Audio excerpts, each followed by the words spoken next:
اگر آپ کو یہ ویڈیو پسند آئے تو اسے لائک اور شیئر کیجئے۔ کسی بھی قسم کے سوال اور اظہار رائے کی خاطر کمنٹس کیجئے اور مزید ایسے دلچسپ ویڈیوز دیکھنے کے لیے ہمارے چینل کو سبسکرائب کریں اور ساتھ میں بنے بیل آئیکن پہ لازمی کلک کریں۔ کو مخاطب کر کے کچھ ایسے اسباب کا بیان کیا جن آیتوں کا میں نے تذکرہ کیا، جن آیتوں کی میں نے تلاوت کی۔ ان آیتوں میں اللہ تبارک و تعالی اختلاف، جھگڑے اور تنازع کے کچھ اسباب کو بیان فرمایا ہے۔ اللہ تبارک و تعالی ایمان والوں سے مخاطب ہو کر فرماتا ہے، یا ایھا الذین آمنوا لا یسخر قوم من قوم عسى ان یکونوا خیرا منهم۔ اے ایمان والو، کوئی قوم دوسرے قوم کا، کوئی جماعت دوسرے جماعت کا، کوئی گروہ دوسرے گروہ کا، کوئی شخص دوسرے شخص کا، کوئی انسان دوسرے انسان کا مذاق نہ اڑائے۔ لا یسخر، مذاق نہ اڑائے۔ ممکن ہے کہ وہ اللہ کے نزدیک مذاق اڑانے والے سے بہتر ہو۔ ایک شخص دوسرے شخص کا مذاق اس وقت اڑاتا ہے جب وہ اپنے آپ کو بہتر اور دوسرے کو اپنے سے کمتر اور حقیر سمجھتا ہے۔ رسول کریم صلی اللہ علیہ وسلم نے حدیث میں ارشاد فرمایا کہ جو شخص اپنے کو بہتر اور دوسرے کو حقیر اور کمتر سمجھتا ہے، اس کو نبی کریم صلی اللہ علیہ وسلم نے کبر سے تعبیر کیا ہے۔ اور کبر، تکبر اللہ تبارک و تعالیٰ کے نزدیک انتہائی ناپسند ہے۔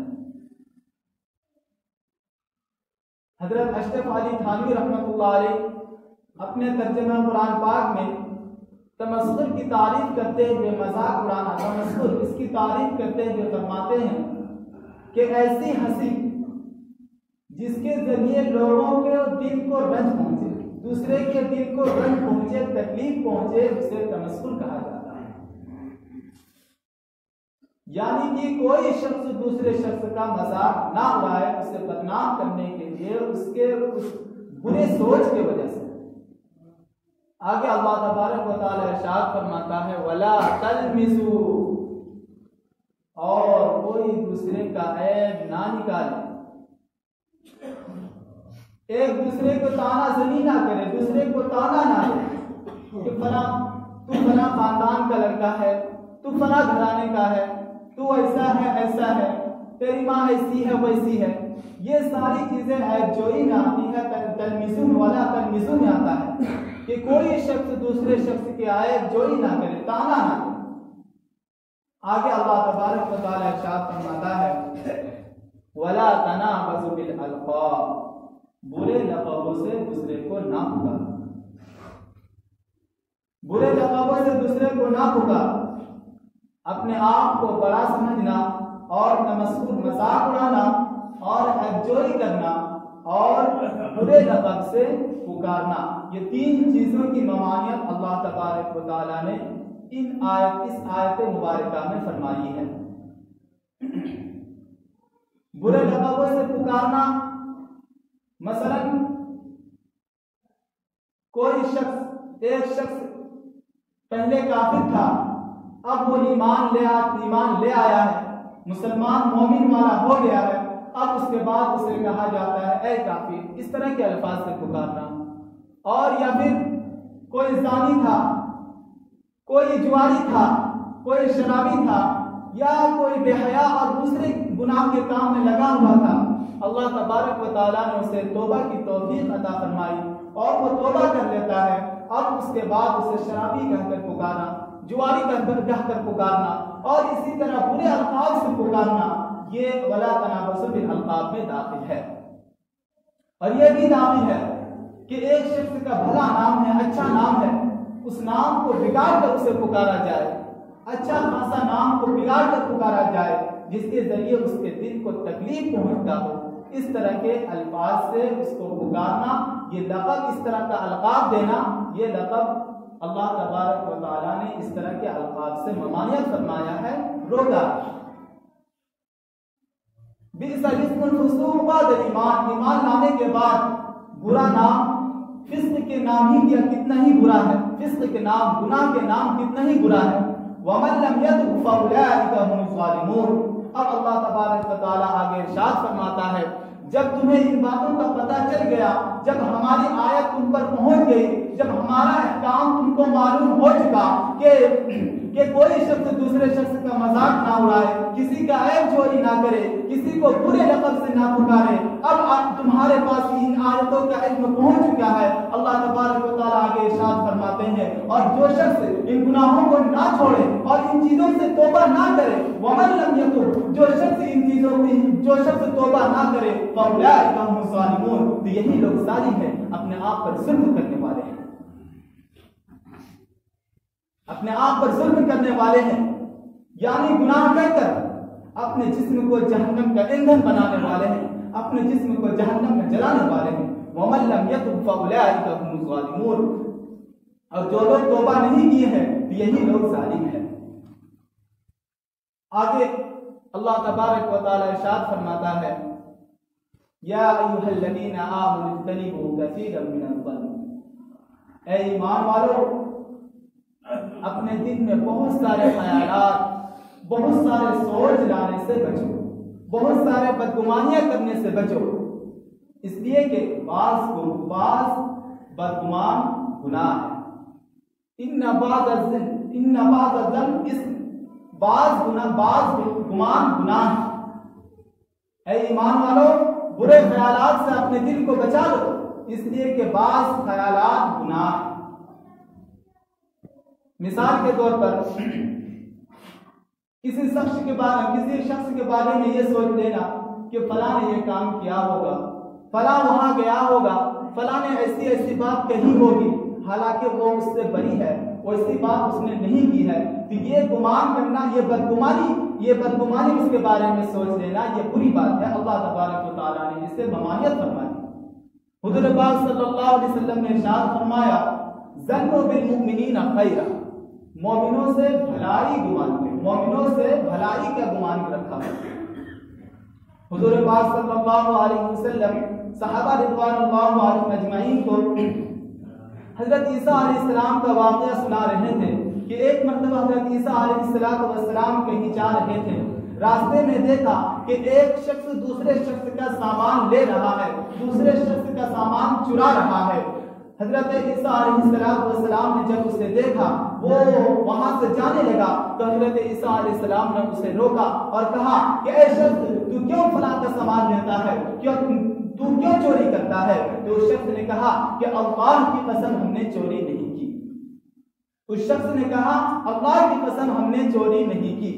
جب حضرت عیسیٰ علیہ السلام نے ان کی باتوں کو سنا تو حضرت عیسیٰ علیہ السلام نے فرمایا کہ جب تم نے اللہ کی قسم کھا لی اور اپنے آپ کو اللہ کے حوالے کر دیا تو ہو سکتا ہے میری آنکھ میں دھوکہ کھائی ہے، ہو سکتا ہے کہ وہ شخص جو چوری کر رہا تھا وہ اپنا مال اس طور پر لے رہا تھا کہ مثلا اسے قرض دیا ہوگا اور وہ قرض اس کی ادائیگی نہیں کر رہا تھا، یا اس شخص کا مال امانت اس کے پاس تھا اور وہ امانت اس کو واپس نہیں کر رہا تھا، جس قرض کی ادائیگی کے لیے، جس امانت کی واپسی کے لیے وہ اپنا حق لینے کے لیے اس چیز کو اس سے لے رہا تھا، اس راستے سے لے رہا تھا، اپنا حق لے رہا تھا۔ جب حضرت عیسیٰ علیہ السلام نے حضرت عیسیٰ علیہ السلام نے اس طرح کا گمان رکھا، ہر چیز کے دو پہلو ہو سکتی ہے، ایک اچھا اور ایک برا، تو ظنوا بالمؤمنین خیرا، مومنوں کے بارے میں بھلائی سے گمان کرنا چاہیے، بھلا سوچنا چاہیے۔ حضور پاک صلی اللہ علیہ وسلم نے فرمایا، جس طرح حضرت عیسیٰ علیہ السلام نے یہ کہہ کر اس بات کو ٹال دیا اور دوسرا خیال لے لیا کہ ہو سکتا ہے اس پر کوئی قرض ہوگا، اس کا قرض نہیں دے رہا تھا، جس کے بنا پر وہ جبراً اس کا مال لے لیا۔ اگر ہم بعض بدگمانیوں سے نہیں بچے تو آج جو ہم گوشت کھاتے ہیں یہ ہمارے لیے دشوار ہو جائے. کیوں کر ہوگا کہ ہم نہیں جانتے ہیں کہ گوشت کرنے والے نے اس جانور کو شریعت کے مطابق ذبح کیا ہوگا کہ نہیں. ہم نہیں جانتے ہیں کہ اس جانور کو ذبح کرنے والے نے شریعت کے مطابق اسے لٹایا ہوگا کہ نہیں. ہم نہیں جانتے ہیں کہ وہ شخص جو اس جانور کو ذبح کر رہا تھا ذبح کرنے کے وقت اس نے بسم اللہ پڑھا ہوگا یا نہیں. ہم یہ جانتے نہیں ہیں. لیکن ظنوا بالمؤمنین خیرا کے اعتبار سے کہ مومن کے بارے میں بھلائی سوچنا چاہیے. اس اعتبار سے ہم گوشت کھاتے ہیں کہ جب وہ مومن ہے تو یقیناً اس نے اس جانور کو ذبح کرتے وقت شریعت کے مطابق ذبح کی ہوگی. یقیناً اس مومن شخص نے جب اس جانور کو ذبح کر رہا تھا تو اس وقت اس نے بسم اللہ کہا ہوگا. یقیناً اس شخص نے شریعت کے مطابق اس جانور کو لٹایا ہوگا. اس لیے مومنوں کے ساتھ بھلا گمان رکھنا چاہیے, اچھا گمان رکھنا چاہیے. یا ایھا الذین آمنوا اجتنبوا کثیرا من الظن ان بعض الظن اثم. آگے اللہ تبارک و تعالی ارشاد فرماتے ہیں ولا تجسسوا, اور دوسرے کی جاسوسی نہ کیا کرو.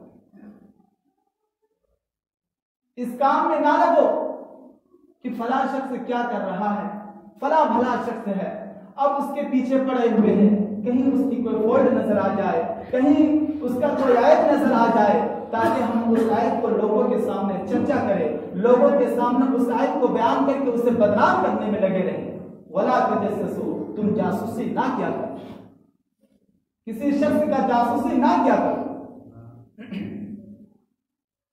اس میں وہ لوگ استثناء ہے, مثلا باپ جس کا ذمہ داری ہو وہ لوگ تحقیق کر سکتا ہے, جاسوسی کر سکتا ہے.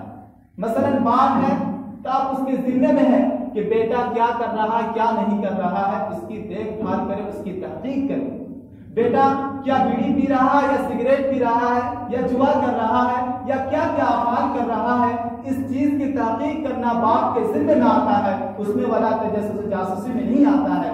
وہ بلکہ جائز کام ہے کہ جب باپ کے ذمے میں ہے کہ بیٹے کی پرورش کرنا, اسے اچھی راہ دکھانا, اسے اچھا تعلیم دینا, اب اس کے ذمے میں ہے, اب اس کی دیکھ بھال نہیں کرے گا تو وہ بچہ بگڑ سکتا ہے. لہذا اس بات کے لیے جائز ہے کہ بیٹے کی تحقیق کرتے رہے, بیٹا کیا کر رہا ہے, موبائل استعمال کر رہا ہے تو کس طرح استعمال کر رہا ہے, اور طرح طرح کی جو برائیاں ہوتی ہے ان برائیوں پر نظر رکھنا باپ کے ذمے میں. اسی طرح اگر ایک استاد ہے تو شاگرد کی تحقیق کر سکتا ہے کہ بچہ پڑھ رہا کہ نہیں, اس کی تحقیق کرنا اس کے ذمہ میں ہے. اسی طرح اگر حاکم ہے, ہیڈ ماسٹر ہے تو اس کے ذمہ میں اب یہ چیز تحقیق کرنا اس کے ذمہ میں جائز ہے کہ ان کے ذمہ میں جو ماسٹر ہے وہ اچھے سے تعلیم دے رہے ہیں کہ نہیں, اس کی تحقیق کرنا, اس کی جاسوسی کرنا اس کے لیے جائز ہے. ہاں جس کے ذمے میں کچھ نہیں ہے, جو یوں ہی آدمی ہے جس کے ذمے میں کچھ نہیں ہے تو اس کی جاسوسی کرنا درست نہیں. مثلا کوئی شخص یوں ہی دوسرے کے پیچھے پڑا ہوا ہے کہ دیکھتے ہیں وہ شخص کیا کر رہا ہے, وہ بھلا انسان ہے تو ضرور, لیکن ہم اس کے پیچھے پڑے رہتے ہیں کہ کہیں کوئی اس کا ایک فالٹ مل جائے, کوئی عیب مل جائے جس کے ذریعے اس کو بدنام کیا جائے. بدنام کرنے کے لیے اس سے جاسوسی نہ کیا جائے. آگے اللہ تبارک و تعالی ارشاد فرماتا ہے وَلَا يَغْتَبْ بَعْضُكُمْ بَعْضًا, اور ایک دوسرے کی غیبت نہ کیا کرو. غیبت کہتے کس کو ہیں کہ ایک شخص حاضر نہیں ہے, اس شخص کی برائیوں کا تذکرہ دوسرے کے سامنے کرنا. یقیناً اس کے اندر برائی ہے اور اس برائی کو اس کے غیر حاضری میں دوسرے شخص کے سامنے بیان کرنا. صحابہ کرام رضوان اللہ علیہم اجمعین حضور پاک صلی اللہ علیہ وسلم کے سامنے بیٹھے ہوئے تھے. صحابہ نے عرض کیا یا رسول اللہ, اگر اس شخص کے اندر یقیناً وہ برائی موجود ہو تو کیا ہم اس کی برائی کو بیان نہیں کر سکتے؟ حضور پاک صلی اللہ علیہ وسلم نے فرمایا تبھی تو غیبت ہے. اگر اس کے اندر برائی ہے تبھی تو وہ غیبت ہے، ورنہ اگر اس کے اندر برائی نہیں ہے اور تم خامخواہ اس کی برائیاں بیان کرتے جا رہے ہو تو وہ غیبت نہیں بلکہ الزام ہے، بہتان ہے. وہ غیبت نہیں ہے، الزام ہے. اس لیے اللہ تبارک و تعالیٰ نے غیبت سے بھی منع فرمایا ہے کہ ایک دوسرے کی غیبت نہ کرے. ہاں اگر کسی کے اندر برائی ہے اور اس کے اصلاح کی فکر ہے تو ایسے انداز میں اسے سمجھائے کہ اسے برا نہ لگے، تنہائی میں سمجھائے. 2-3 بعض لوگوں کے سامنے میں مجمع میں اسے نہ ٹوکے کہ آپ کے اندر یہ برائی ہے، اس کے دل میں تکلیف پہنچے. اس لیے اسے تنہائی میں سمجھائے اور اسے اچھے طریقے سے سمجھائے، ڈانٹ کر نہیں. کہیں ایسا نہ ہو کہ آپ اسے اصلاح کر رہے ہیں اور اس کے دل میں تکلیف پہنچ رہی ہے. اصلاح بھی کرنا ہو تو بہت اعتبار کرتے ہوئے، احتیاط کرتے ہوئے اصلاح کیا جائے. وَلَا يَغْتَبْ بَعْضُكُمْ بَعْضًا. آگے اللہ تبارک و تعالیٰ ارشاد فرماتے ہیں أَيُحِبُّ أَحَدُكُمْ أَن يَأْكُلَ لَحْمَ أَخِيهِ مَيْتًا فَكَرِهْتُمُوهُ. کیا تم یہ پسند کرتے ہو کہ اپنے مردار بھائی کا گوشت کھاؤ؟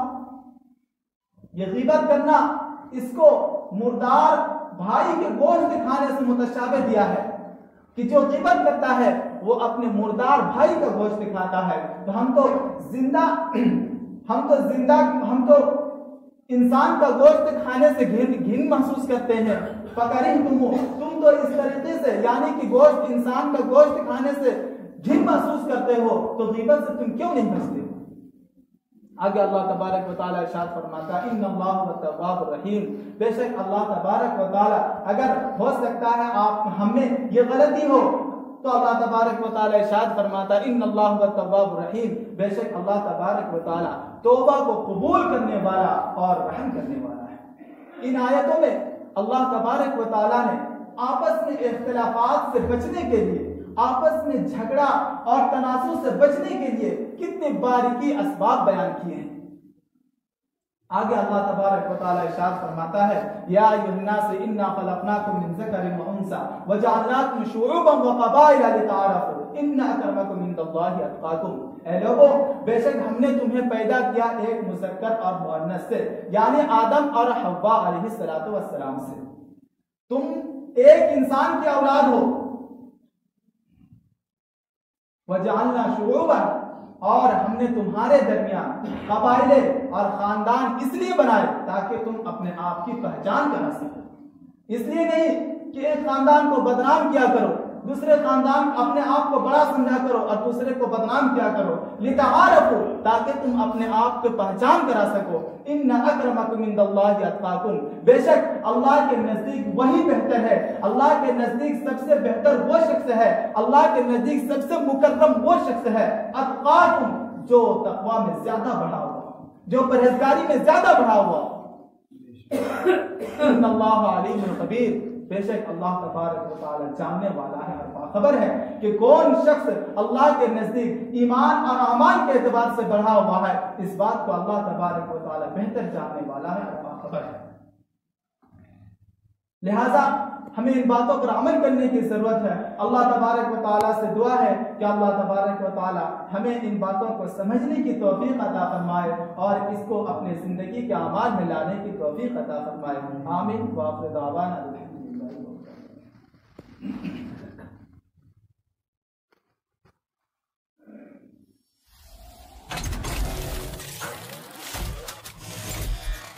اللہ اکبر اللہ اکبر اللہ اکبر